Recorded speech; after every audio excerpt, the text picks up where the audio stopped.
Brian Lehrer on WNYC. So yesterday, if you haven't heard this, Moody's Investor Services downgraded New York City's financial outlook from stable to negative.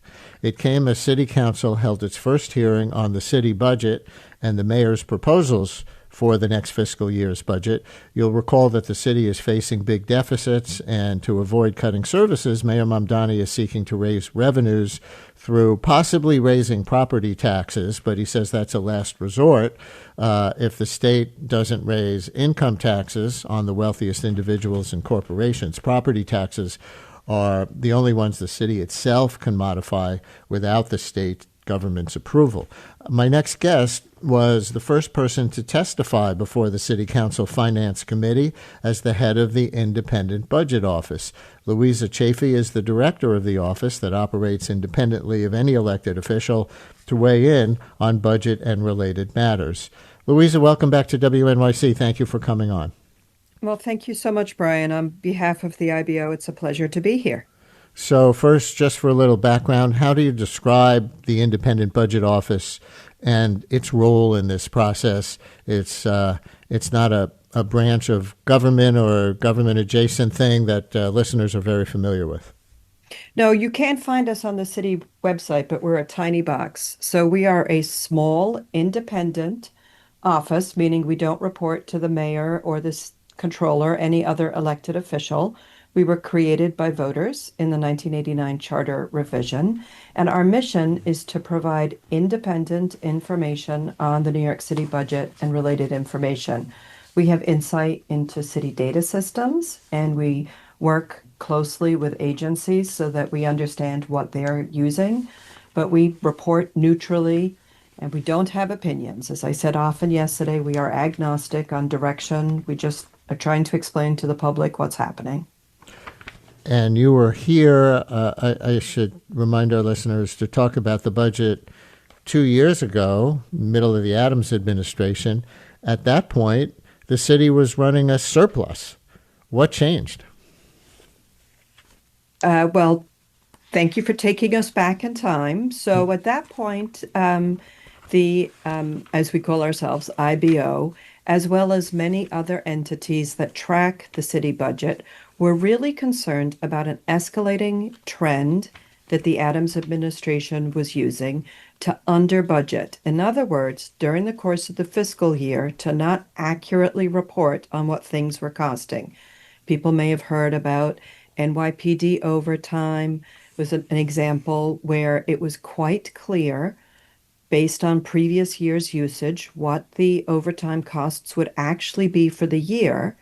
But the city administration was putting much less into each budget action. And as you know, because of the fiscal crisis in the 70s, the city has 3 budget actions during the year. So the city updates on a regular basis. This under budgeting is something that the Mamdani administration has changed. And in its first preliminary budget, which was issued in February, 6 weeks into their administration, as the mayor had committed, they right-sized their costs. In other words, they accurately estimated what they believe all of the city's expenditures will be. And that meant that areas that had been chronically underreported, just in being reported accurately, appeared to create a deficit. But it's really been there. It's just the mayor's accuracy is illuminating it. So, if I hear you correctly, Mayor Mamdani is winning praise for being more realistic in his estimates of revenues and expenses than the past administration. So are those unrealistic estimates from the previous years the reason we're facing a deficit now in the city? Well, there are a couple different factors. The economy is in a different position. So I should say the expenditures, in other words, what the city spends. The Department of Education, city parks, police department, things New Yorkers use. Those are being accurately estimated. And that's something that the city New Yorkers should have confidence in that now when they see those numbers, they can believe those numbers. The challenge becomes on the revenue side because as we have to have a balanced budget, what comes in needs to match what's going out. So the Mondami administration is optimistic in its revenues. And what we, the IBO, would categorize has been shifting is that our economy is increasingly challenged. So the if one thinks about things like tariffs and the war occurring in the Middle East, as your last report was just very focused on, there are a whole series of factors all the way down to in New York City, while a very strong Wall Street, concurrently a very tough employment market, and a lot of hesitancy across the economy, which is adding up to a different economic outlook, so that IBO's understanding of how the economy is doing is more cautious than what the Mondami administration is putting forward. So explain what may sound to our listeners like a mixed message, because you're saying that the Mamdani administration deserves praise for being more realistic in their estimate of revenues and expenses than the Adams administration was. But you and also the city controller, Mark Levine, are saying at the same time that the mayor's estimate of the budget is too rosy and off by some $2 billion. So how can both those things be true? Well, isn't it a joy to get into the budget? So the challenge we have, particularly at this point in time for a new administration, is that at each point the New York City budget action comes out, with this preliminary budget being the first example, the budget has to be balanced. So having been accurate in its expenditures, the administration needs to match revenues. The mayor's been very clear that he is seeking a tax increase, as you highlighted, personal income tax, corporate tax, or property tax, depending. But overall, both the controller and the IBO feel that the expectation of revenues is optimistic. Now, we would all like his optimism to be accurate, but that's the difference. And what are the implications of that? If his estimates of revenue are to, and I guess it's going to be up to the state legislature, plus I guess the city if they raise property taxes, but certainly a big part of it up to the state legislature to decide if they're going to raise the income or the corporate tax on the wealthiest to help the city budget. What are the implications if the estimates turn out to be too rosy? Well, I think the first thing that we need to that the city will get through is the understanding of what the state will do. And the personal income tax is actually an interesting area to delve into. New York State has 9 tax brackets in its progressive taxation, with the highest tax bracket being about 10% if one has an adjusted gross income of over 25 million. And New York State added that in 2019 when the Trump 2017 tax legislation gave a tax break for the highest earners. In other words, in 2017, the federal government reduced its presence in state and local services and reduced taxation. And the state, in return, raised its income, recognizing that it wished to continue to provide these services. The state controls the city's ability to raise personal income tax. The city has 4 tax brackets in comparison to the state's 9. The highest as a personal filer is 60,000, which means as a New Yorker, if one earns 61,000 or 5 billion, which is in the most recent data the highest income level, those dollars are taxed equally. And so from the IBO's perspective, we think that this raises a really interesting question for New Yorkers to consider. We see a federal government putting a lot of pressure on states and localities where the federal government is getting out of traditional services, be that health and human services or construction or environmental protection, and pushing those responsibilities to the states and the localities. And so here we are in a conversation or in a period of time where the state, with the governor and the one houses, is now going to decide how to move this process forward. You say that the Independent Budget Office does not take political or policy positions, but were you implying with that description of New York City's personal income tax rate that there should be a hike on the wealthiest earners? If the people making $5 billion a year, if there is any such person with that much income in a year, get taxed on the city income tax scale at the same rate as somebody making 61,000? We're trying to give the information for people to think about what they believe is fair. And we really did think it was important to consider the tax brackets because the difference between having an adjusted gross income of 60,000 or or millions is a really different position in life. And the level of taxation the mayor is proposing is quite de minimis to the highest earners. So we just think it was important to add detail to the mayor's overarching request. Do you assess then the validity of the argument that opponents of that kind of a tax hike often make, which is that it may be just, but it may prompt enough very rich people or very wealthy corporations to leave the city or not create new jobs in the city, that it may backfire and lead to less tax revenue overall? Brian, we are really interested in that question. And in fact, we carefully look at personal income tax information because we are interested in all echelons of the taxation system and who's moving in and out of New York for numerous reasons. And what we see year to year is that people move in and out of New York, but at times where there have been tax increases. For example, in 2019, when the state's increase did impact the highest earners, there was not an additional exodus. Now, every year some people leave, and every year some people arrive, and New York City's Wall Street has been doing remarkably well.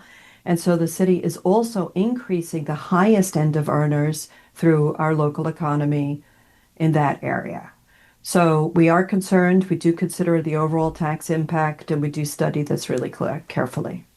As we continue with Louisa Chafee, Director of the Independent Budget Office, which operates independently of any elected official to weigh in on New York City budget matters in particular. And again, this was created after the fiscal crises of decades past to make sure that there is an independent group out there, but by law, that's giving realistic numbers on the city budget and budget proposals as they see it. And listeners, do you have a question for Louisa Chafee? 212-433-WNYC,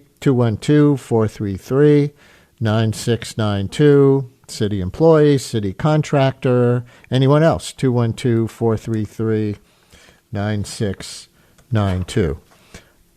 This Moody's downgrade, Moody's Investor Service yesterday revised the city's outlook from stable to negative. Now, I should say that they didn't lower the actual bond rating, so this gets into the weeds for people who don't follow, these kinds of things. But what does it mean to revise the city's outlook from stable to negative? And what does it mean that they did that without lowering the bond rating per se? Well, Brian, Moody's ratings outlook change is basically Moody's publicly stating we're watching and we're concerned. And what they're focused on are what they're calling sizable and persistent projected budget gaps. And those again come back to this issue of now with accurate expenditures, there is a gap between, in other words, the revenues are not equal to the expenditures. And so the administration is putting forward proposals to have the revenues match the expenditures. And if those work, then this change presumably will be reversed. But if those don't work, then this is really important to the city because it can impact our overall bond positions, and that is has long-lasting fiscal impacts. So it's definitely something that people in the know are paying a great deal of attention to. I saw it reported that the mayor's office called the change in the city's outlook by Moody's premature until we know if the governor goes along with a high earner tax increase. So that's some pushback from the mayor's office. And as you say, we should note that because they didn't lower the bond rating, there's no increase yet on interest rates on city bonds, which of course would increase expenses for the city government and take money away from other things as they needed to pay back interest at a higher rate. About you at the Independent Budget Office, listener writes, Brian left out a critical piece of information so that we can gauge the credibility of his guest. Who appoints people to this office? Who does appoint you to your office, which you were describing as being independent of government? Well, thank you for that question. You can read it in Chapter 11 of the Charter, but there is an oversight committee that makes a recommendation to a series of public officials, one designee of the borough presidents and the public advocate and the comptroller, and they jointly decide. Here is Joan in Manhattan. Joan, you're on WNYC. Hello. Oh, hi. Yes, I want to ask about something that I've heard about recently. Never heard about it before, and the only place I hear about it is people on WBAI talking about something called the stock transfer tax, which apparently taxes every time you buy or sell stock. It's a very small tax. It's 1/10 of 1% of the value of the stock. Now, this law is on the books, but what they're doing is they collect the tax, but then they return it back to the people they collected it from.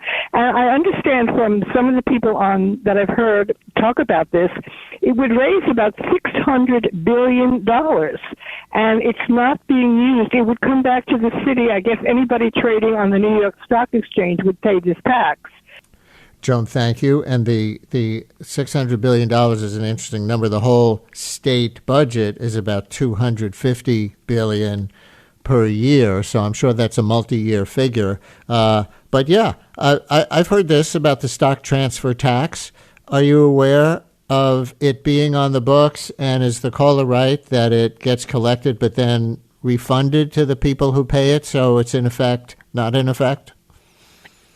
So I am not aware of the intricate details of the accounting back and forth, but we are looking at a whole series of taxes and tax breaks that we feel might be adjusted that could help New York City equalize its financial position. And so this is one of a whole series of other areas where New York City either doesn't, or New York State doesn't effectively collect tax, or might shift how it collects tax, or might stop giving tax breaks.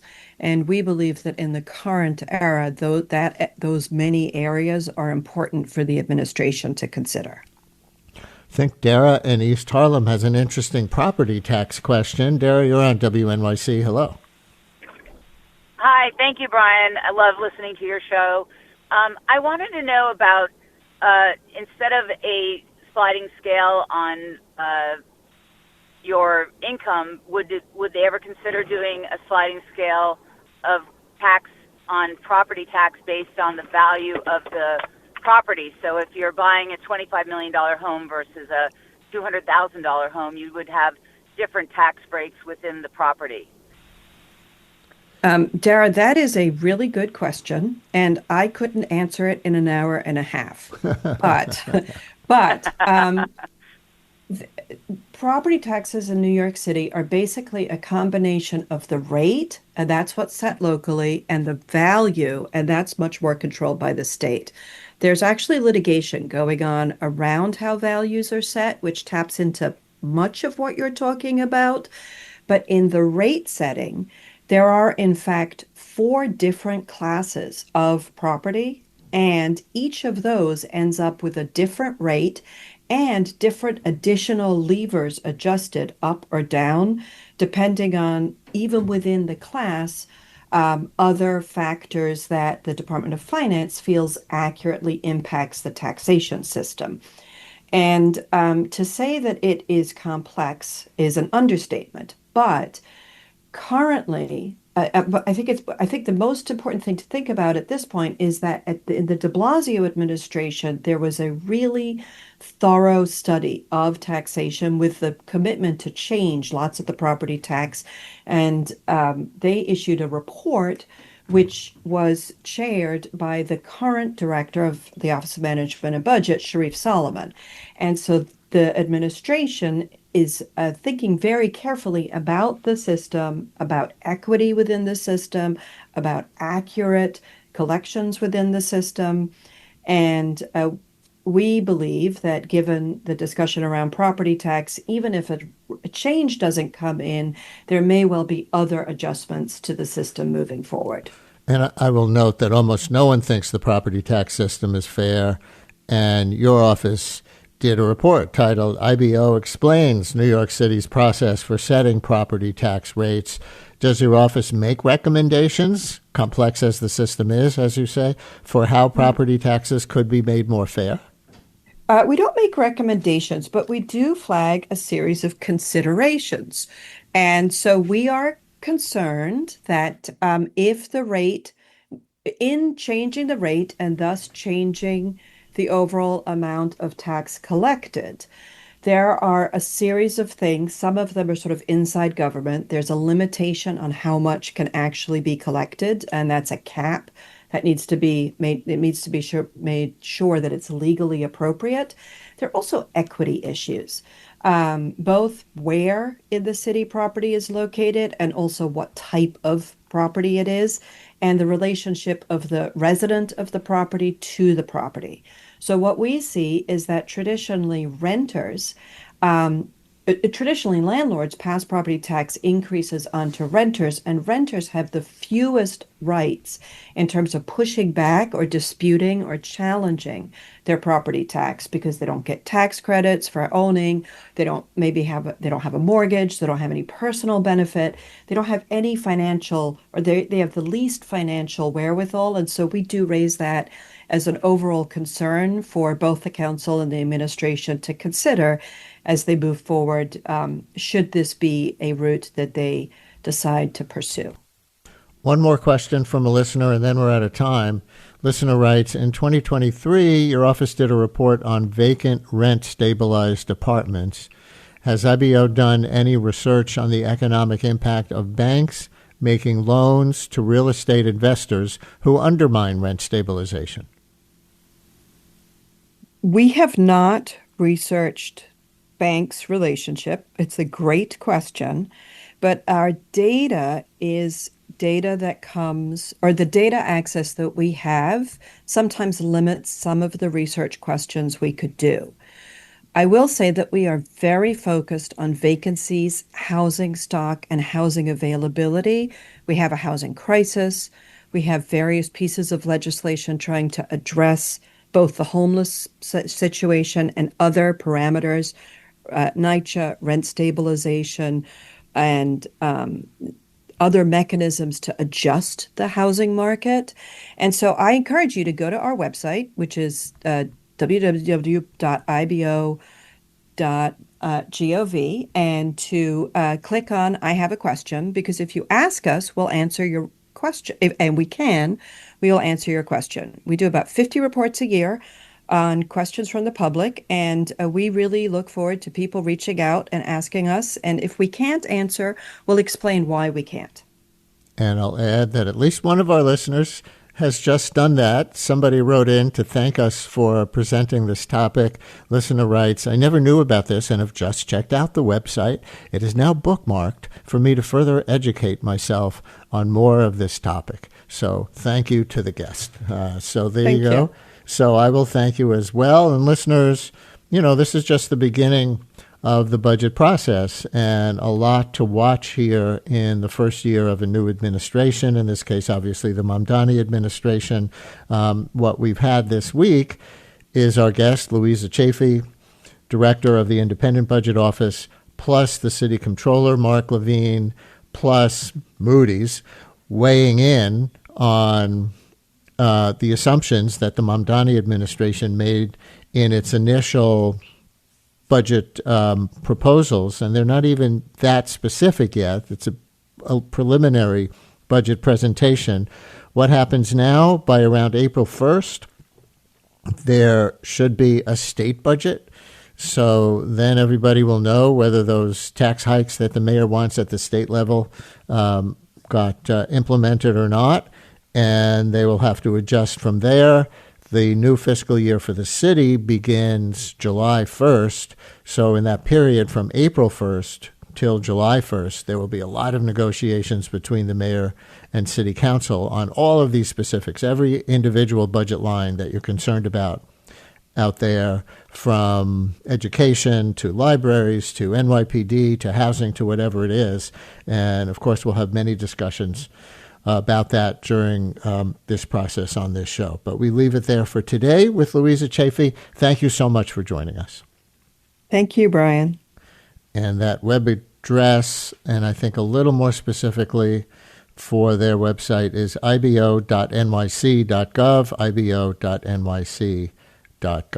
Since WNYC's first broadcast in 1924, we've been dedicated to creating the kind of content we know the world needs. Since then, New York Public Radio's rigorous journalism has gone on to win a Peabody Award and a DuPont Columbia Award, among others. In addition to this award-winning reporting, your sponsorship also supports inspiring storytelling and extraordinary music that is free and accessible to all. To get in touch and find out more, visit sponsorship.wnyc.org.